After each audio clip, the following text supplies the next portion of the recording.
દર્શક મિત્રો, હું છું પરમાર અનિશા. તમે જોઈ રહ્યા છો લોક સામાન્ય છે. તો જોઈએ આજના સમાચાર સાબરકાંઠાથી અમારા રિપોર્ટર જીતેન્દ્ર સોલંકી સાથે. સાબરકાંઠા જિલ્લામાં ચોમાસાએ જોરદાર જમાવટ કરી છે. સિઝનના માત્ર 40% જેટલા વરસાદમાં જ જિલ્લાના મુખ્ય જળાશયો અડધાથી વધુ ભરાઈ ગયા છે. હાથમતી, ગુહાઈ, ખેડવા અને હરણાવ ડેમમાં સતત પાણીની આવકથી ખેડૂતોમાં ખુશીનો માહોલ જોવા મળી રહ્યો છે.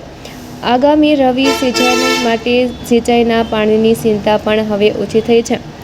સાબરકાંઠા જિલ્લામાં મેઘરાજાની મહેરથી ચોમાસું ખેડૂતો માટે આશીર્વાદ બન્યું છે.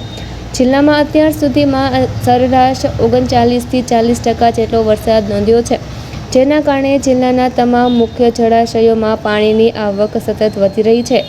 હાથમતી વિયર 63%, ગુહાઈ ડેમ 57%, ખેડવા ડેમ 51% અને હરણાવ ડેમ 31% સુધી ભરાઈ ચૂક્યા છે. જળાશયોમાં થયેલા સારા જળસંગ્રહને કારણે આસપાસના વિસ્તારોમાં પાણીની સમસ્યા હળવી બની છે, જ્યારે આગામી રવિ પાક માટે પૂરતું સિંચાઈનું પાણી ઉપલબ્ધ રહેવાની આશા પણ મજબૂત બની છે.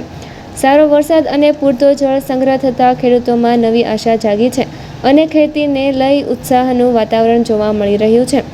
સાબરકાંઠા જિલ્લામાં હજુ ચોમાસાની સિઝન બાકી છે, પરંતુ અત્યાર સુધીના વરસાદે જ મુખ્ય જળાશયોને નોંધપાત્ર રીતે ભરી દીધા છે, જેના કારણે ખેડૂતો માટે આગામી સિંચાઈની ચિંતા દૂર થઈ છે અને સમગ્ર જિલ્લામાં ખુશીનો માહોલ જોવા મળી રહ્યો છે. સાબરકાંઠા જિલ્લાના કુલ ચાર જળાશયોમાં વરસાદના કારણે પાણીની જળ સપાટીમાં આવક થયેલ છે. જેમાં પ્રથમ વાત કરીએ, ગુહાઈ જળાશયમાં કુલ 57% ગુહાઈ જળાશય ભરાયેલું છે. હાથમતી જળાશય 63% ભરાયેલું છે. હરણાવ જળાશય 31% ભરાયેલું છે. તેમજ ખેડવા જળાશય 51% ભરાયેલું છે.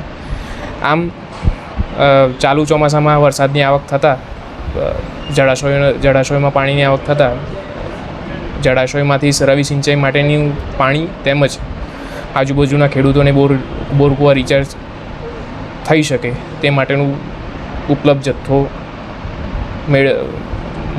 મળેલ છે. વધુમાં હજુ ચોમાસાની શરૂઆત જ છે. આવનારા 2 માસ હજી બાકી છે. તેમાં પણ જળાશયમાં પાણીની આવક થવાની વરસાદના કારણે સંભાવનાઓ રહેલી છે. ફરી મળીશું એક નવા સમાચાર સાથે. ત્યાં સુધી જોતા રહો લોક સામાન્ય.